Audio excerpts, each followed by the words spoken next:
Hello, Garland Nixon here. We're hanging out with a covert action expert, Dr. Jeremy Kuzmarov. Let's talk.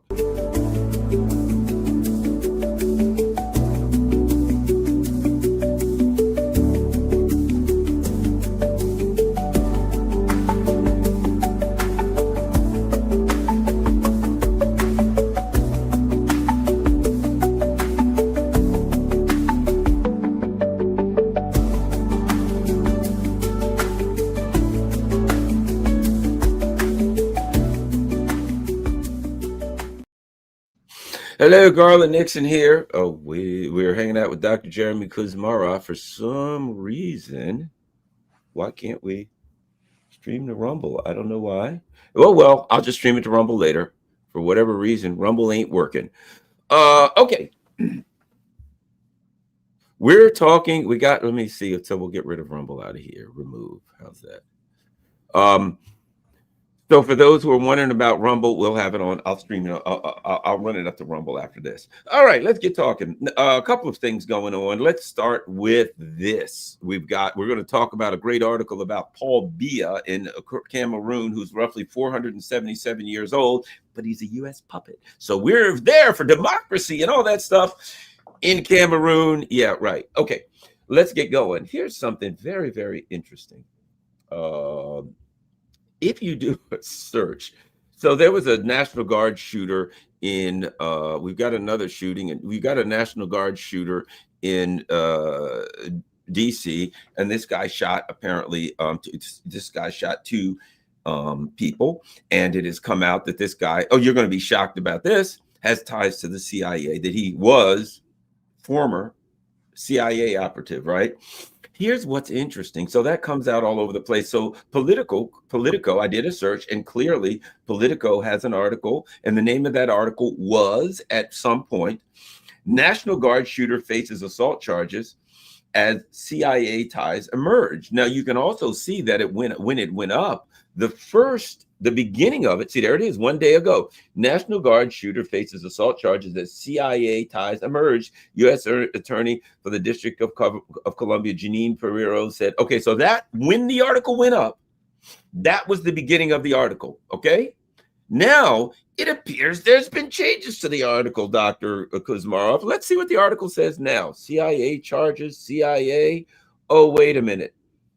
Now the article says, National Guard member dies after ambush shooting. They've changed the name. Well, let's look at the beginning, because that little excerpt had the beginning. It started off, oh, there we go. There's nothing about the CIA. No, outstanding way, young magnet, everything no longer with us. Nothing about the CIA. Now, when you dig all the way to the bottom of oh my gosh, we need a shovel. We're digging to the bottom of the article, and there it says, in the wake of the disastrous Biden withdrawal from Afghanistan, the Biden administration justified bringing the alleged shooter to the United States due to his prior work with the U.S. government, including the CIA. Oh, including the CIA. Prior work, but including, okay, a little bit with the CIA. What's interesting is it sounds like they got a call, and Politico got a call that said, change this. Let me throw this at you, Dr. Kuzmarov. There was a guy who shot up a gay bar in Tampa, and we found out that, like, his father was a FBI informant. There was Manchester bombings in England at an Ariana Grande concert, and we found out that the bombers had been, like, working with MI6. They'd been transported to Libya and back and forth because they were working with the British intelligence, and then mysteriously they decided to do a terrorist act. Am I wrong in being overly suspicious in seeing that these people who commit acts of terrorism or violence coincidentally seem to repeatedly be connected to U.S. and British intelligence? Maybe it's just a coincidence, Dr. Kuzmarov. Is there any history here? Absolutely, yeah. I think it was. I mean, I think it was FDR who said there are no coincidences in politics. Everything is planned. So, I mean, I think there are two things here. I mean, one is the blowback that, going back 100 years, the Anti-Imperialist League had warned that, if the U.S. pursued an imperialist course, it would destroy American democracy. And that's, I think, one aspect of what we're seeing is that, the methods used abroad have come increasingly back home, the violent methods.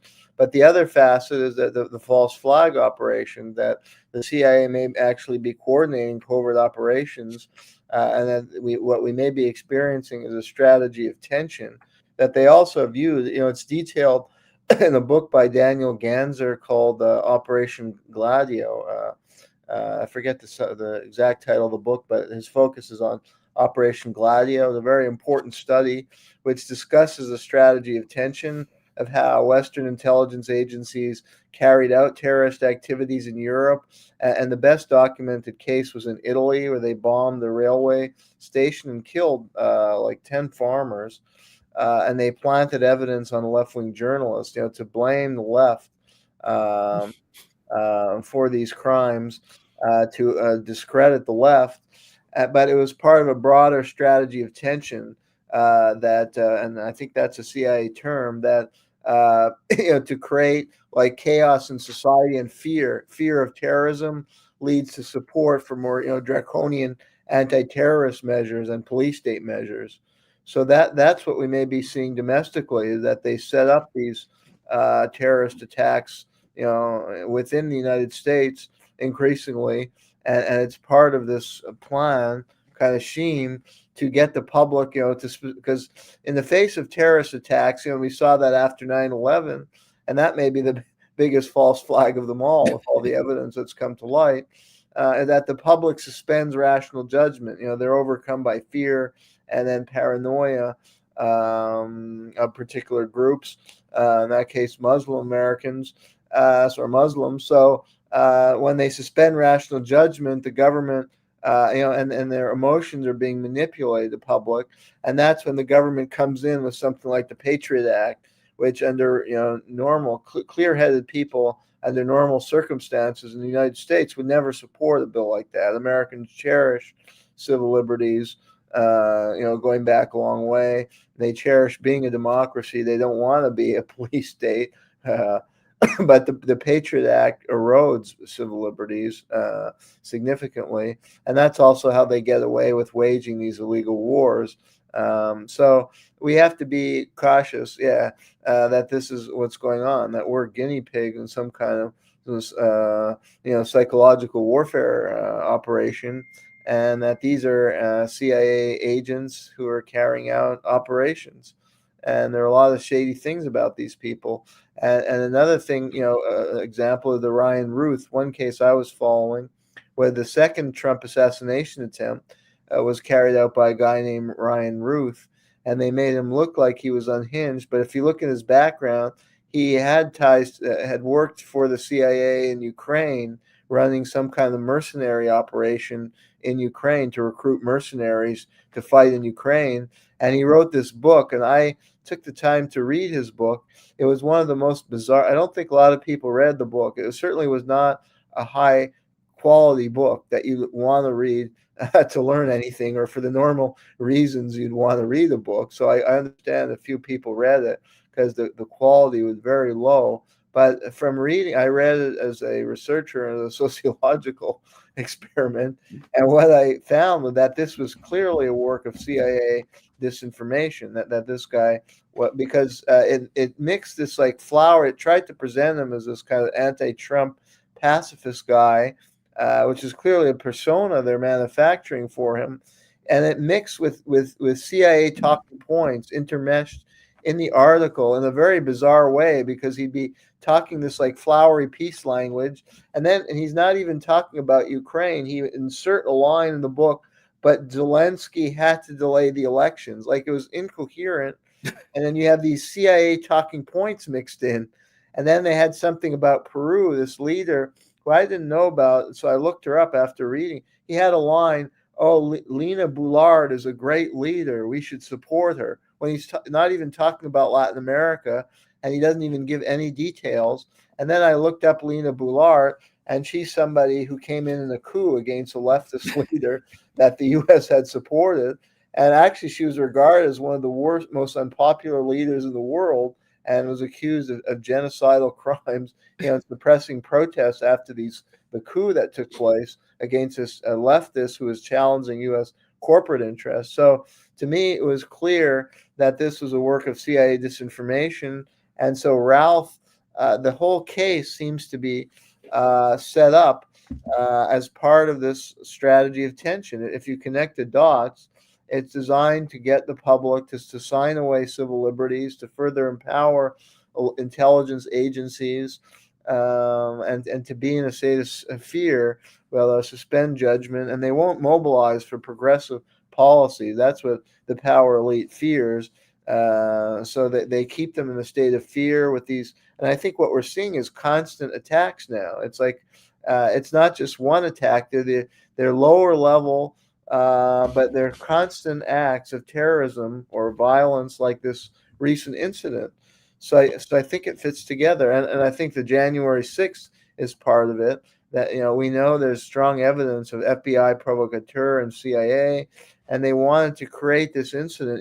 I mean, there are already protests, and I agree that Trump was stirring people up, and we didn't have the proof about the election. I mean, there are question marks about that election integrity as well as every election. Right. But the way Trump didn't have the evidence, he announced right away. He deliberately inflamed his own base, but I think that was manipulated by the FBI and CIA as part of the strategy of tension. And there were 4 or 5 suspicious deaths of police officers in that incident.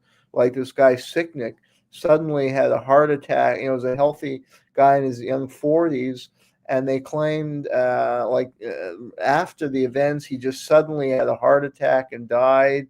And then there's some other. All the deaths are all suicide. There was one of the officers conveniently committed suicide. Exactly. It was all to make it look worse. And there were provocateurs there. They were painting stuff on the walls, and some of the outlandish. A lot of the people. And I'm sure you have talked to a lot of people who were there, and I don't necessarily share their politics, but they were there because they felt that something was wrong with the election.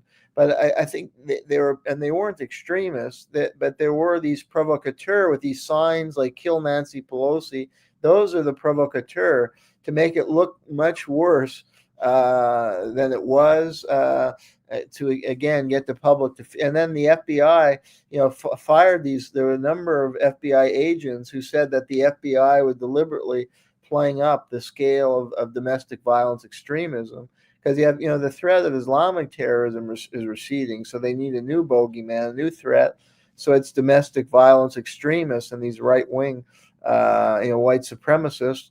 And I mean, it is a real problem, but I think they deliberately inflated it. That's what these FBI agents were saying, and they had them fired. And then they were attacked. I was at the hearing in Washington where they were attacked by the Democrats as Russian agents, and they weren't real whistleblowers. And so I think you have to put these events all together, and we're being manipulated as part of this strategy of tension to push American politics ever further to the right, to either create a civil war or just to ratchet up police state measures, which benefits certain industries and the ruling elite who don't want people coming together in a progressive movement and want people in this kind of state of disequilibrium so they can pass these regressive policies. Something else interesting I wanted to throw at you, and that is this. I remember when the Charlie Kirk shooting happened. The first thing that happened was, I did a video about it, and I said, look, I don't know who did this. I said, but it won't be the trans activist shooter that they're going to claim it is. I already knew that it was going to be, because that's all they were talking about at the time. So I knew, well, we know it's going to be a trans activist, right? Of course, what do you know? It's a trans activist. Of course, this one, oh, well, conveniently, we have an immigrant. So as they make the, it's like, oh, let's all talk about trans stuff. The Democrats want to talk about the trans people this. Of course, the Republicans, all they want to talk about is looking out for the trans people. So you already know that's what they're supposed to talk about, right? Then, of course, it's the immigrants. The immigrants are up to no good. We got to do something to deal with the immigrants. What do you know? It's a Muslim immigrant. Am I overly suspicious in looking at, well, how convenient is it that it's a trans activist in one, It's a immigrant that, like, the areas, the social areas that they want to talk about, new demonization, and get us, like, we don't need to talk about the Epstein stuff going on. We don't need to talk about what's happening in Venezuela. Forget the disaster in Ukraine and all the madness is there. No, we need to talk about trans activists and immigrants and fight over that. It just seems suspicious to me. I'm like, okay, there was a shooter. He's got to be either a trans activist or an immigrant. Can't be anything else. Am I overly suspicious? Do you think there's any grounding in looking at the background of the shooter and saying this fits the things they're trying to generate us to fight about? Well, no, as I said, yeah, FDR was the one who said there's nothing that's coincidence in politics, and these are political events and acts. Um, and yeah, you have to look at a crime, who benefits, and the big beneficiary are the ruling oligarchy, because as you say, they want us fixated on the trans issue and the alleged persecution of trans people. They want us fixated on immigrants. And more broadly, they want us in this state of panic and fear about terrorism. And that's how they can justify these huge military budgets. Look, the Trump administration just signed a $1 trillion military budget. And that's not rational. I mean, the government is there for various functions, to protect national security and to, provide public services. To protect national security, you don't need $1 trillion military budget, particularly when you're surrounded by two oceans and you've never been attacked really by foreign powers. I mean, it's folly. No foreign power is going to attack the United States and try and conquer it. So, you have to spend a fraction of the trillion. I mean, they're legitimate. You want to have a strong military, but to protect defenses, that you don't need $1 trillion. You can cut that at least in half. And then the government should be focused on providing public services, infrastructure, healthcare, public education, good public transportation.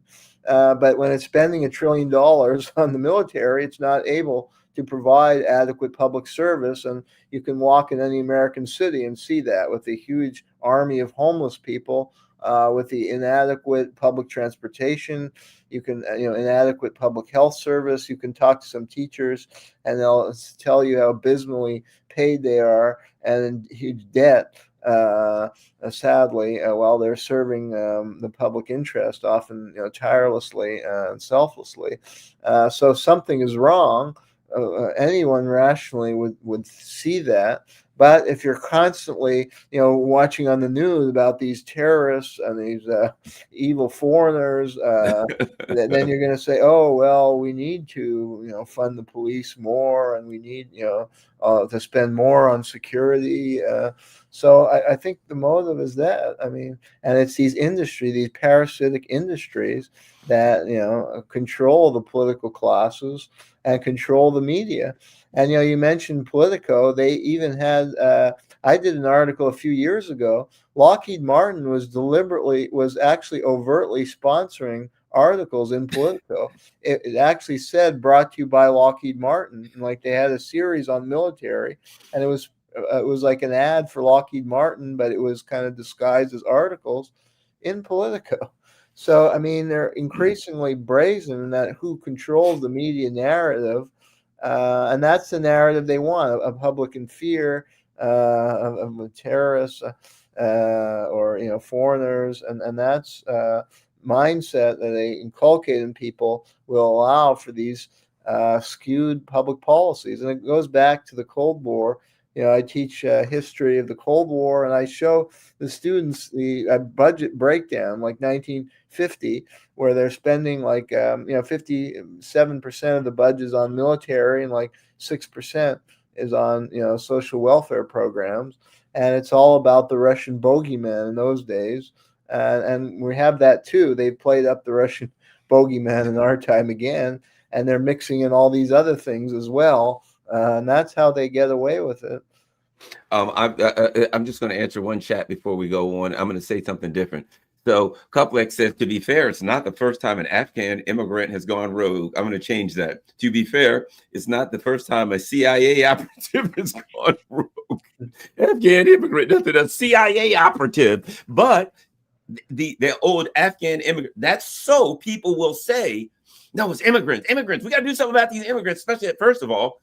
And the guy wasn't illegal. He was brought over at this. Was he an illegal immigrant? No. What was he? He was a refugee, supposedly. So he was a CIA operative that was by their own admission, he was brought here by the U.S. government.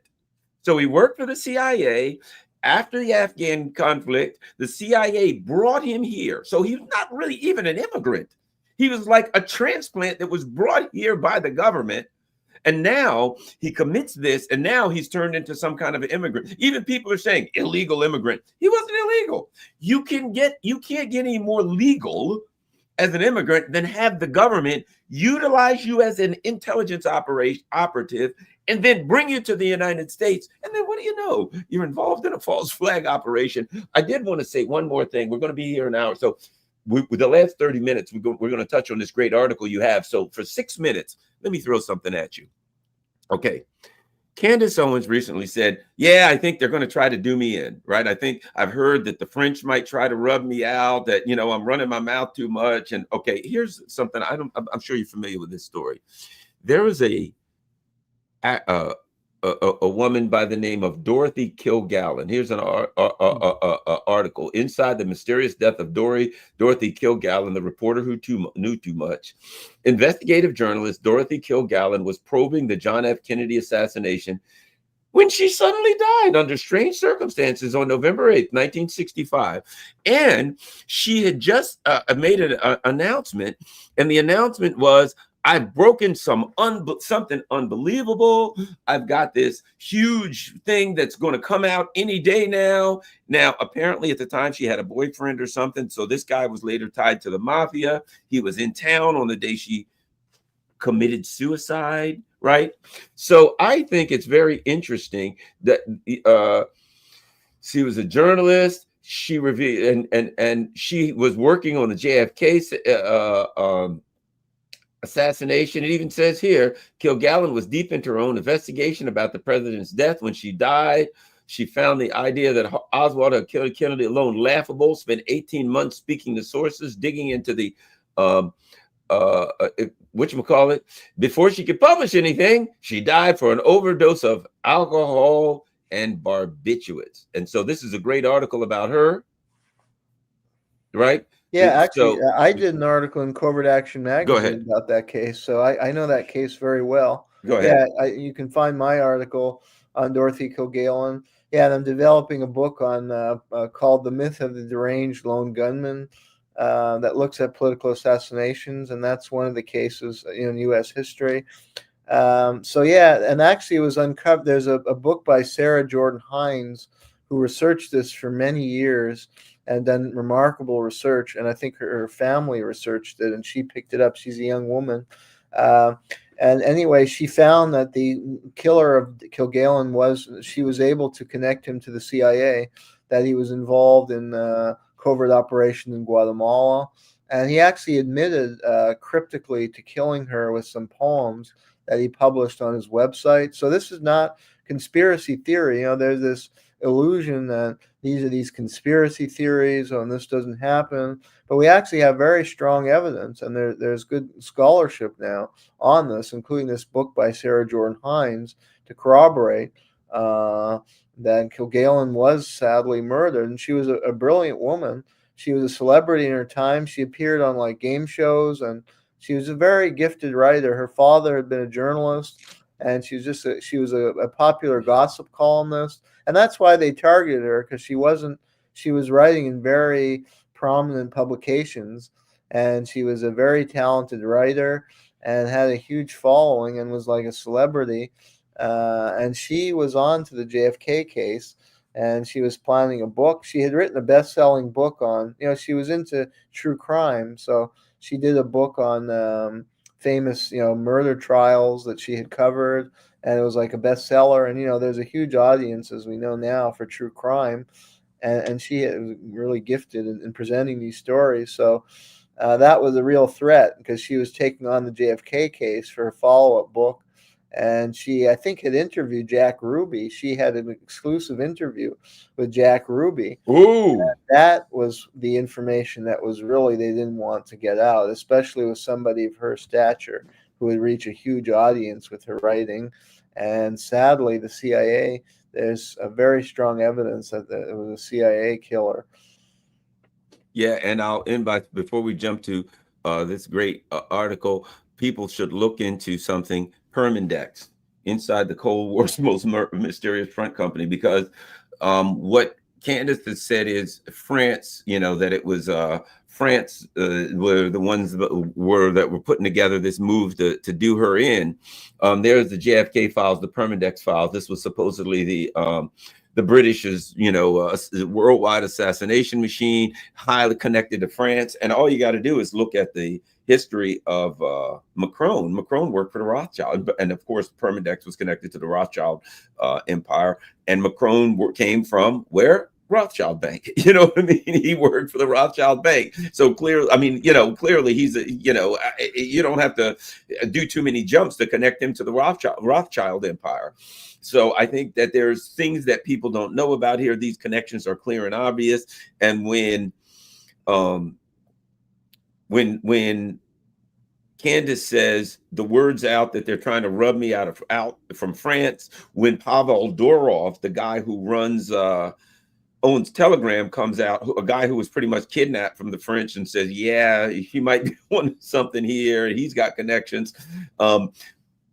Connect Macron as the former Rothschild Bank straight to the Brits, straight to British intelligence. These things are obvious. So and as I said, that's why I brought up Dorothy Kilgallen, because in the same way that Candace is kind of onto this Epstein thing, Candace is onto this Charlie Kirk thing, Dorothy Kilgallen was up to no good. And then Candace Owens is very wise to put this information out and let people know that there may be, miscreant activity going on from some of these people who are up to no good. Okay, now this is important. And we need to touch base when you need. And I tell you why this next article that Jeremy has is so important. Because when the U.S. says, or the U.S. and the Brits and all say, we're standing for democracy, we're fighting for democracy, what democracy is what we got to have, all we need to go is look at Cameroon. Here's the next article, and it is from Covert Action magazine. The U.S. has supported Cameroonian dictator Paul Biya, the world's oldest president, who just won an 8th term in a rigged election since the Reagan era. This guy has been in since 82. He's 92 years old in Cameroon. We're supposed to believe that he's been like for 45 years in a row or something, that he's been in power, and that's perfectly, everything's perfectly legal and good. In another scammed election, seems to me he's just a puppet. You got all kinds of drone bases going on. What do we need to know about democracy in Cameroon as run by the U.S. and British Empire? Yeah, well, and in this case, the French, because Cameroon, had an interesting history, and they had a liberation. They were a colony of Germany, and then the French took over after World War I, and they fought with the British over it. And there's an area of Cameroon that's that's English speaking. Most of the country is French speaking, and the English speaking area, the separatist movement, and it's been violently suppressed by Biya's government. And the French, though, tried to retain control after they got their independence around 1960. The French basically established, Cameroon as a neo-colony, and it's rich in resources, oil, all kinds of mineral wealth, and they supported this guy Ahmed Ahijo. And there was people don't know that it was similar to Algeria, where the French brutally repressed the liberation movement. Was led by the more left-oriented. There was a left-wing movement within the liberation movement. It was led by a guy named Ruben Niobe, and they murdered him. And it was like the Algerian War. They committed horrendous atrocities in suppressing this left-leaning liberation movement, Algerian-type atrocities. And then the French kind of propped up these puppet leaders, Ahmed Ahijo, who ruled brutally and in France's interest. The France Afrique was led by Charles de Gaulle and this guy Jacques Foccart. Basically, it was like a mafia that controlled a lot of Western Africa, the former French colonies in the 60s and 70s. And then Paul Biya was the prime minister under Ahidjo in the 70s. His political career goes back to the early 70s. And then they elevated him as Ahidjo's successor. And then, my article starts with, I found this transcript between, in 1984, 85, Ronald Reagan invited him to the White House, and he was kind of feted at the White House. And, Reagan was heaping praise on him. And it was all about how he was welcoming, U.S. investment into the country, and that he was this great Democrat. And yeah, the U.S. established a lot of investment in the country. And what I found is that they have the Chad Cameroon pipeline was set up. I forget the exact year, but that involved some big American oil companies. And then I found, Reagan referenced 100 or something American companies that were involved in Cameroon in the 80s, and one was Chase Manhattan Bank. And then I found that in recent years, there's this New York-based company, Heracles Farm, whose CEO was a big donor to the Clinton Foundation and was an executive with the Blackstone Group, which is a politically connected Wall Street firm that donates a lot of money to Democrats and Republicans, and a big donor to Mitch McConnell. They had a huge that company bought over these plantations, bought over a huge amount of land and established like plantations for palm oil. But there was environmental ravage. It was destroying a lot of forests, and it was opposed by a lot of local groups. So you have the background of this kind of American investment going along with French neo-colonial control, and that's why the U.S. since Reagan has poured a huge amount of money. Like, I did the research and found that from 2015 to 2024, the U.S. provided 1.7 billion in foreign aid to Cameroon, which is a lot of money, and there was a lot of money going in before. And Reagan, lavish praise on him, and then Obama, provided a lot of military sales, and it's in the article, the kind of military equipment that Obama, and I think there's a photo of Obama embracing Biya, as well as Reagan. And Obama established the drone bases in northern Cameroon. 3 major U.S. military bases were set up. I guess they were kind of placed in remote areas, so they didn't get a lot of attention, and it wasn't publicized much in the U.S. media. And in my book, Obama's Unending War, I showed how Obama was exactly the kind of leader that African liberation leaders had warned about. Frantz Fanon wrote a book called Black Skin, White Mask. And he warned about that you'd have the end of the colonial period, but then you'd have these guys like Biya who really served the interests of the colonial powers. And then you have Obama in the United States who's serving the agenda of U.S. empire. And I had a chapter, my book has a chapter on Africa where he's expanding drone bases all across the continent and supporting these kind of leaders who are basically sell out their own population.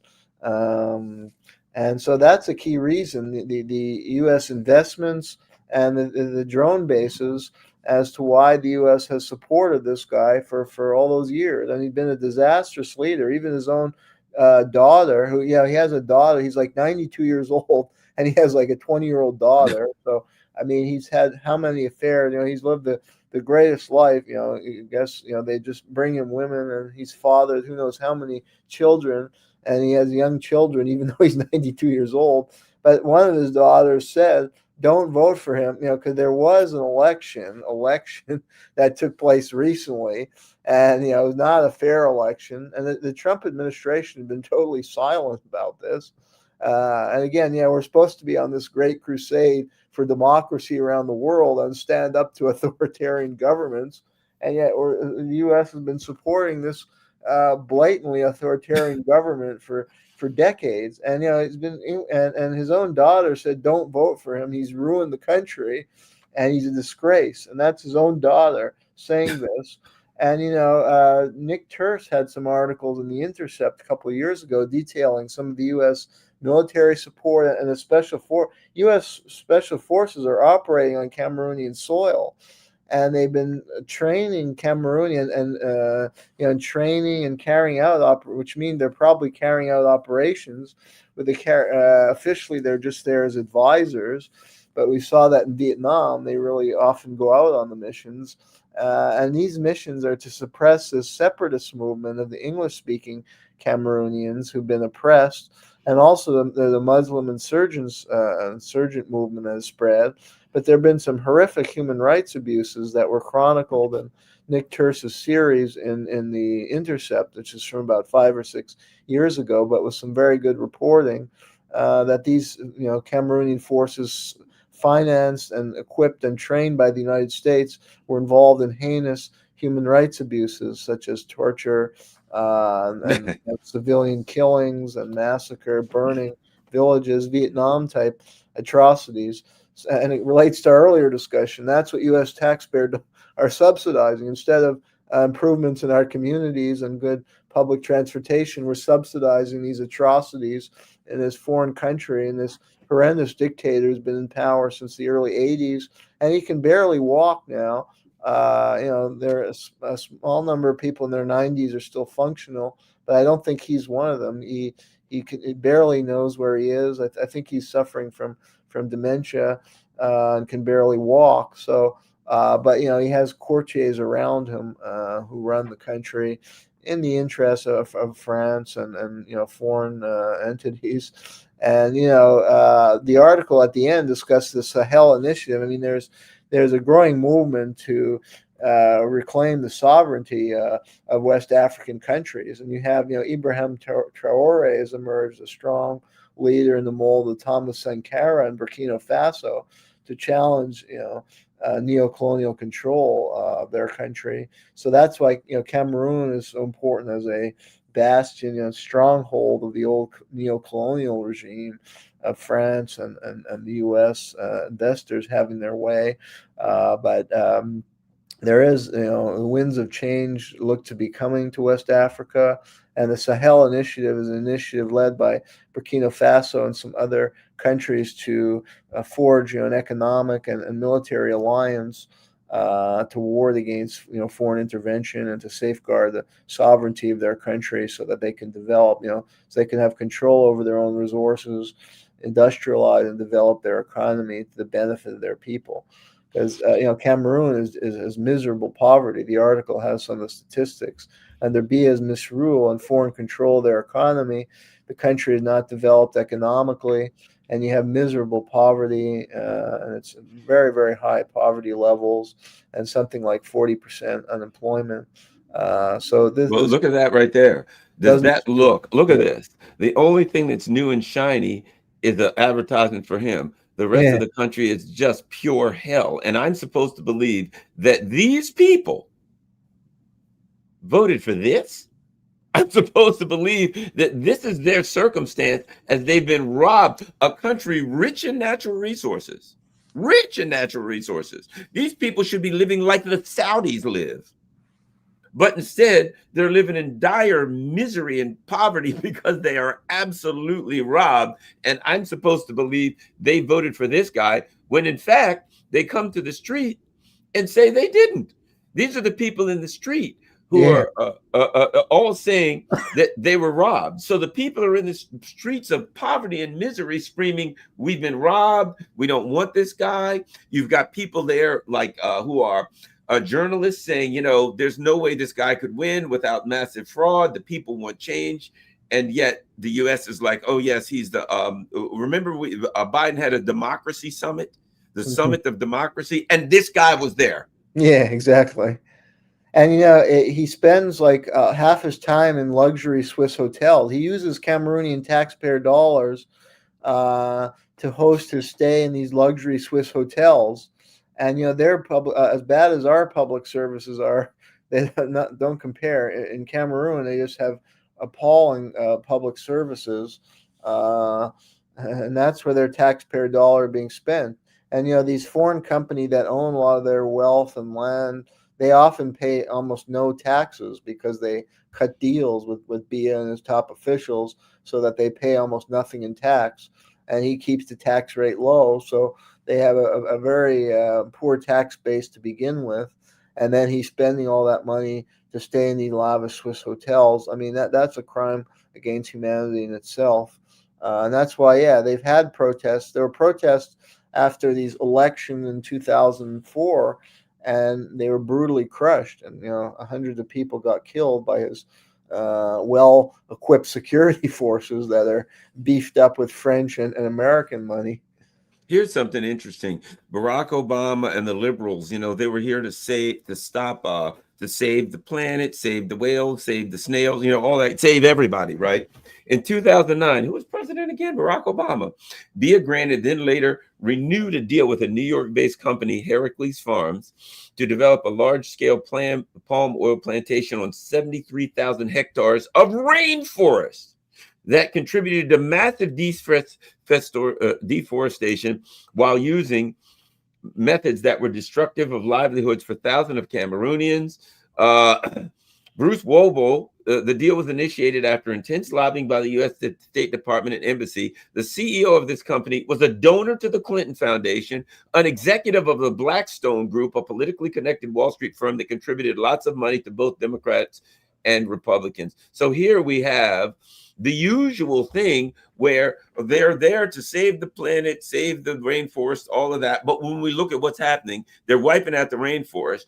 And then the people involved gave money to both parties, to the Clinton Foundation, on and on. We find the Blackstone Group, we find the same old names involved in this scam. It always comes back to the same groups. Absolutely, yeah. And if you cycle down, you'll see, I think there's a photo of Obama smiling, with Paul Bia. So they're the drone bases and all the military training operations. So it's an occupied country. There it is, Obama, Michelle, and Bia's wife, much younger wife. So this is neocolonialism 101.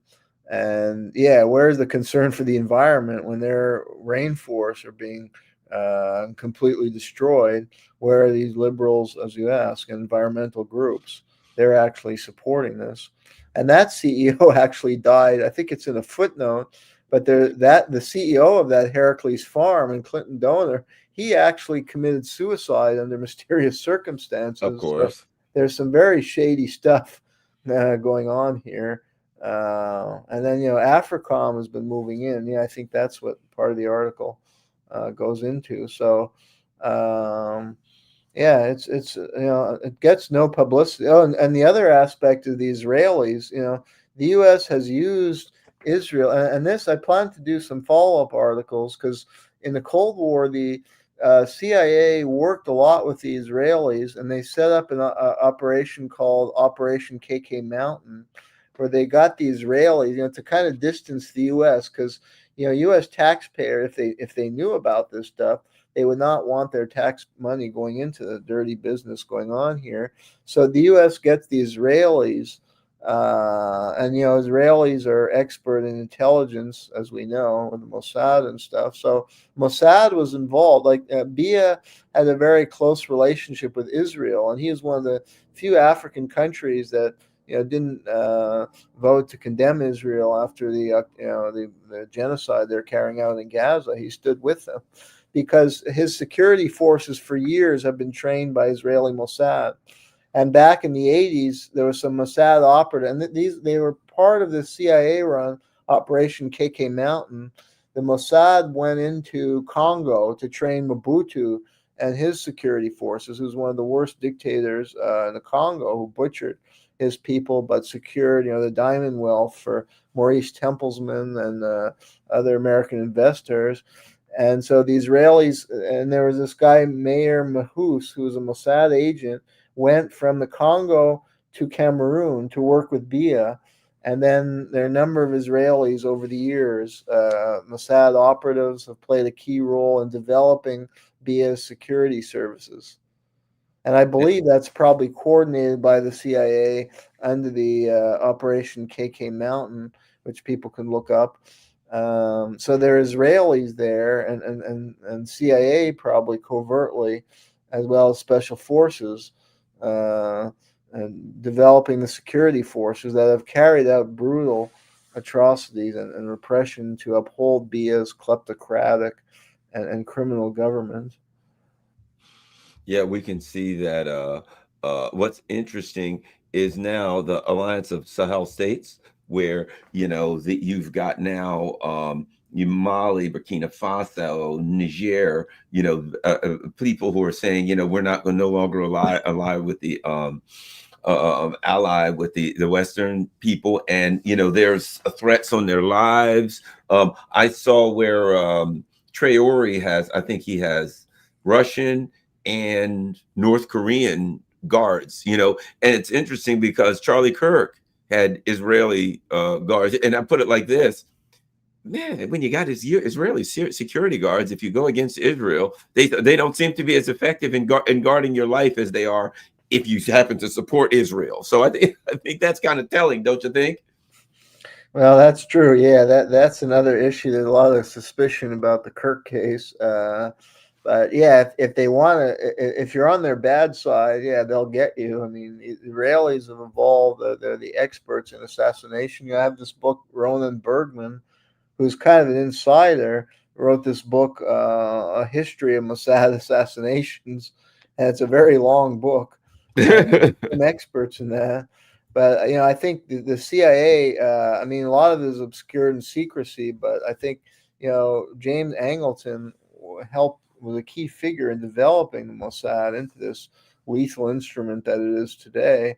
And the CIA role may come out more over time, and how they use the Israeli, like under this Operation KK Mountain in Africa, to support certain unsavory African governments and to shield the U.S. role from the American public. Which, because the media, and you brought up Politico at the beginning of the show. Like there are a few, I surveyed for writing this article. I was doing research and trying to read any article I could in any publication on Cameroon.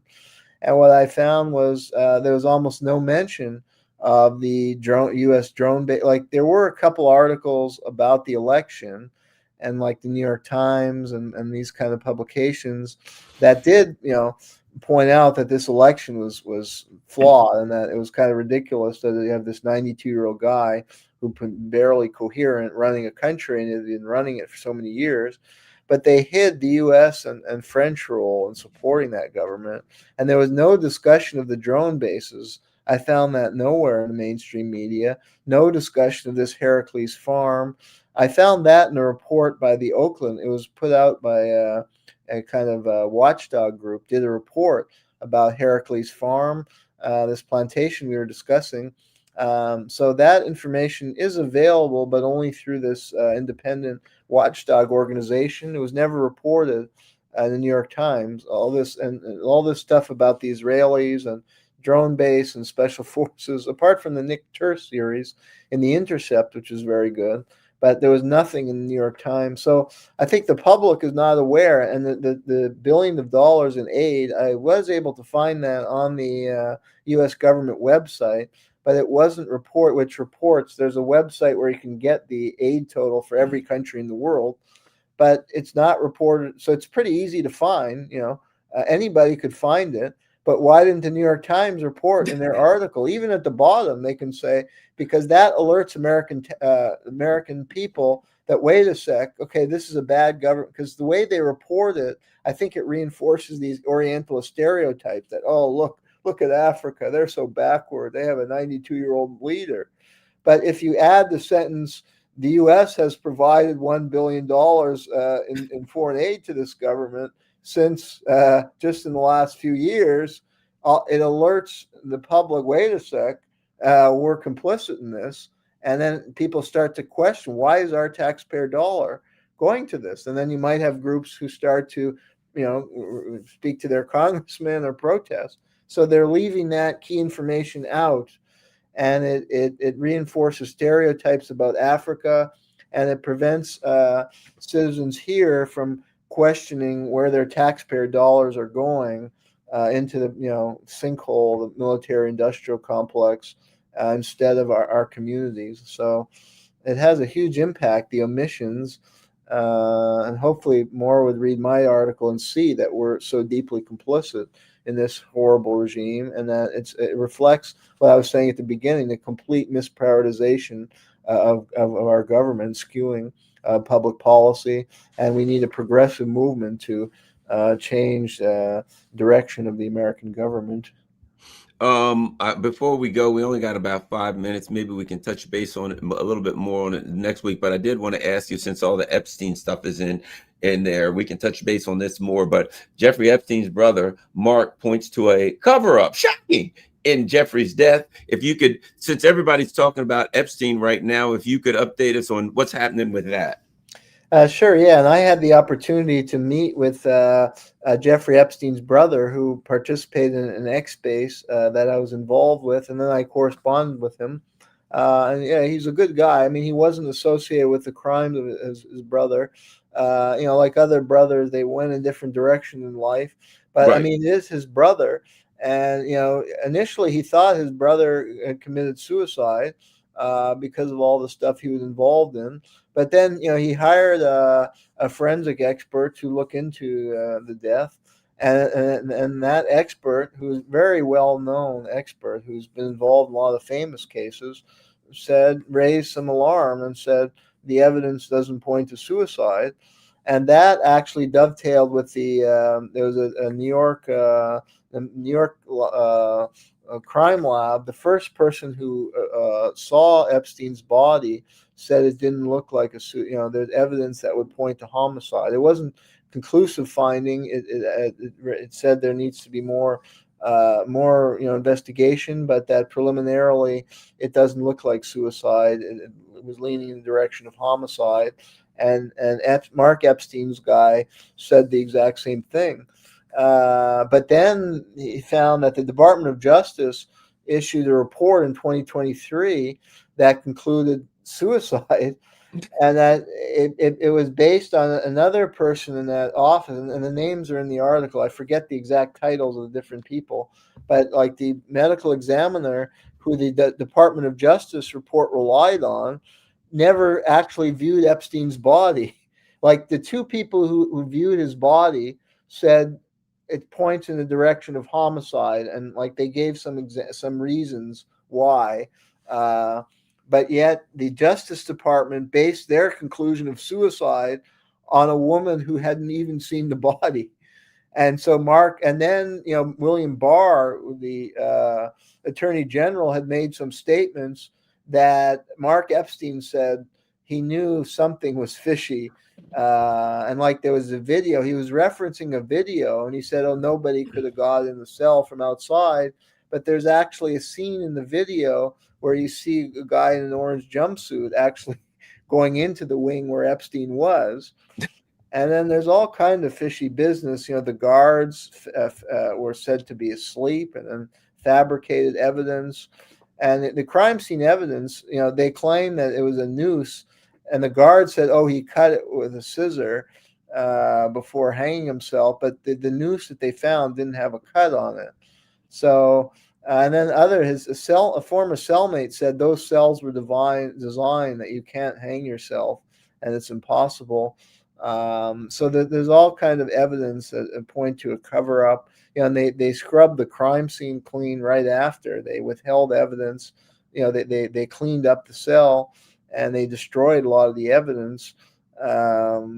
And so, there's a likelihood that either somebody in Epstein's wing or somebody was brought in. And then like a private investigator that Mark Epstein hired found out that there was some, she looked at the prison logs, and there's some like ghost prisoners, and there's some suspicious stuff with those logs. So this all points to the conclusion, clear conclusion that there's foul play, and that this was a setup. And Epstein was somebody who knew too much, and he was part of what the media is failing usually to report, is that he was part of an intelligence operation. I mean, he may have been a pedophile. However, this was a honey trap operation to entrap top officials to get blackmail information on them. And the CIA and other intelligence agencies have been running these kind of operations for generations. In fact, I was researching Lyndon Johnson's career, and he set up a honey trap when he was in the Senate with this guy, Bobby Baker, who went to prison. They set up this club, this posh club, in D.C., where they brought in call girl and prostitutes, and they were doing the same thing. They were, getting blackmail, stuff they could use. They were bringing prominent people there, enmeshing them in illegal activity, whether it's prostitution or underage girls. And then they have that over them. So when Johnson, he was the master of the Senate, he could get bills passed. Well, we know why, if you look into that, because he needs the vote of the senator from Connecticut, and he's got pictures of him and with a prostitute at the Quorum Club that Bobby Baker set up, and this guy is married, or maybe it's an underage prostitute. So he says, "Oh, look, I'm going to release this unless you vote for the bill I want." And that's how Johnson became the master of the Senate. So what Epstein was doing is nothing new, but the media doesn't report on that fact. They just make like he was this lone, deranged pedophile, which is not the case. He was part of a much broader operation, and that's probably why he was assassinated, because his trial would have revealed his links to intelligence, and it would have exposed a intelligence operation. And that's when people do get killed. History shows if they're going to expose a live intelligence operation, and these are by nature secret, and they're intended to be kept secret. If somebody, if it was on trial and threatens to expose it, that's when their life is in danger. And unfortunately, they have the resources to carry out very sophisticated operation like this one, because they control prison officials. Prison is usually an easy place, and maybe he was set up, to be caught because he maybe we don't know the whole story about Epstein, and they could have, he could have gotten in too deep, or for whatever reason, his utility was gone with them, so they had him arrested then at that particular time, and then when he's in the prison, that's when they can control the environment and carry out the killing much easier than on the outside. So we really don't know the full story of Jeffrey Epstein. I'll add one other thing for people who think, oh, no, there's nothing suspicious here. Here's something you need to know, because you mentioned Bill Barr.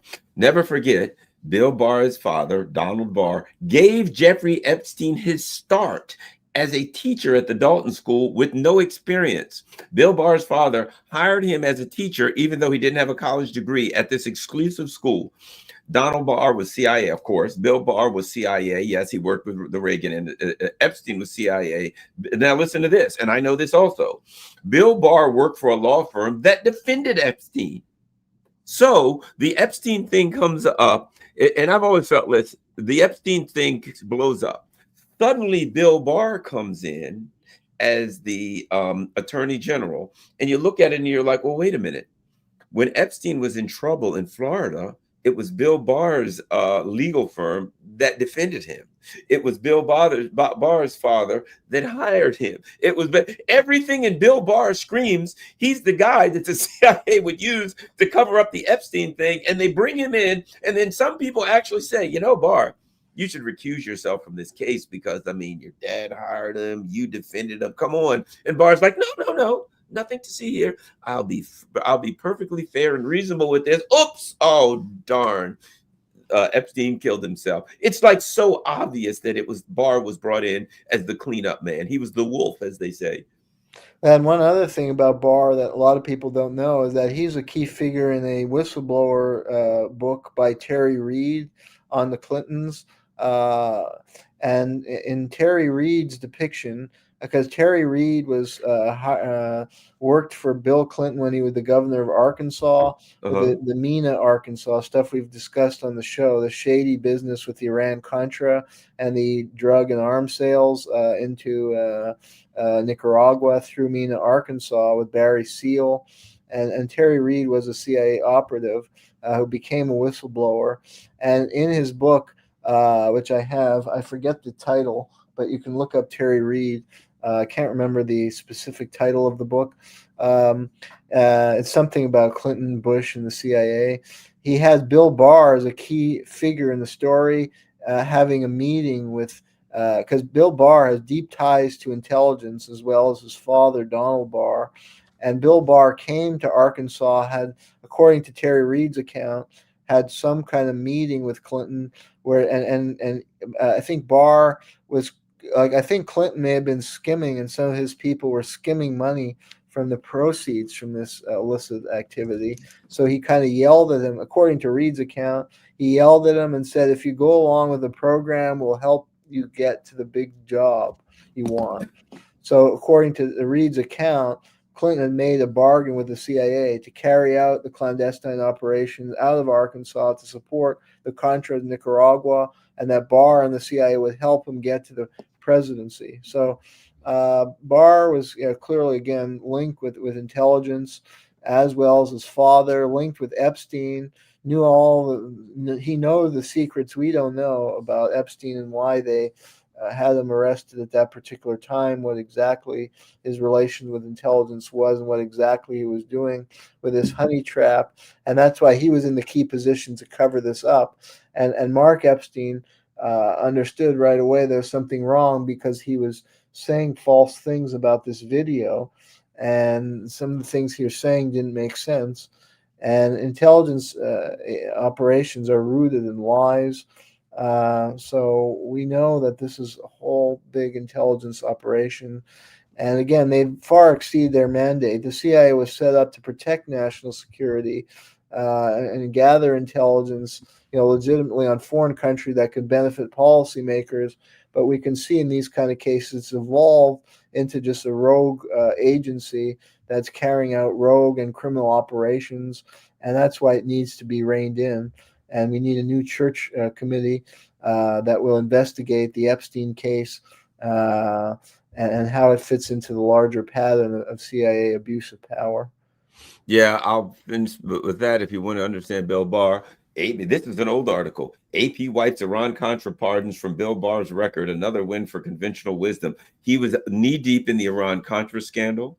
He was knee-deep in all of Reagan's dirt. He was knee-deep in the plan where the Reagan people contacted the Iranians and said, basically, we want you to hold the people longer in the embassy, so that Reagan could be the one who got who won. And so he was involved in that operation. I mean, in Reagan's thing, he was involved all in that Iran-Contra stuff and the Iran stuff. Absolutely. And yeah, and that's my point. Yeah, he's a key figure in the CIA for many years. And these are the kind of people they place in these important positions, and it's corrupted our government. I mean, the Attorney General, he's in an important office where he should be, exposing these crimes and getting to the bottom of the cases and holding the wrongdoers accountable. Instead, he's covering up for atrocities and allowing injustice to prevail, and the public shouldn't tolerate that. Absolutely. Yes. Well, thanks a lot.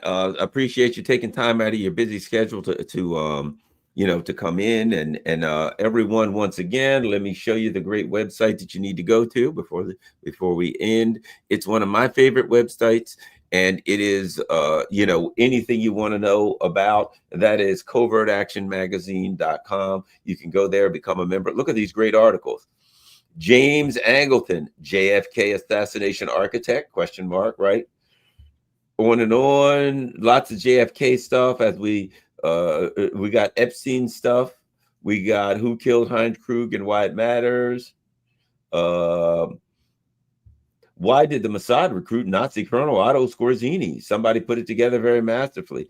Right? You got all of this stuff on U.S.-Israel war on Palestine. I mean, just all kinds of stuff. You can go up top. Now, this is a good thing to do. Series, 9/11 terrorist attack. We got Biden. Look at that. Prison industrial complex. Political assassinations. Lots of stuff here under series. If you want to know what happened with 9/11, as best that the covert action minds can put together. So that's a tremendous resource that everyone go there and make sure you support them. Make sure you become a subscriber, member, all that kind of stuff. CovertActionMagazine.com. Actually started by Philip Agee, a former CIA guy who decided, you know, he wasn't happy with the things he'd been involved in and wanted to become a whistleblower and push back. Started in '78. Absolutely fantastic. Thanks a lot, Dr. Jeremy Kuzmarov. You've got other places people can go you know, find out more, right? Yeah, sure. You can go on my Substack, Too Hot for the Mainstream. Uncontrolled Opposition is a radio show that you can also see on YouTube every Thursday, and as a Substack. And I have a website, jeremykuzmarov.com, and you can find all my books there.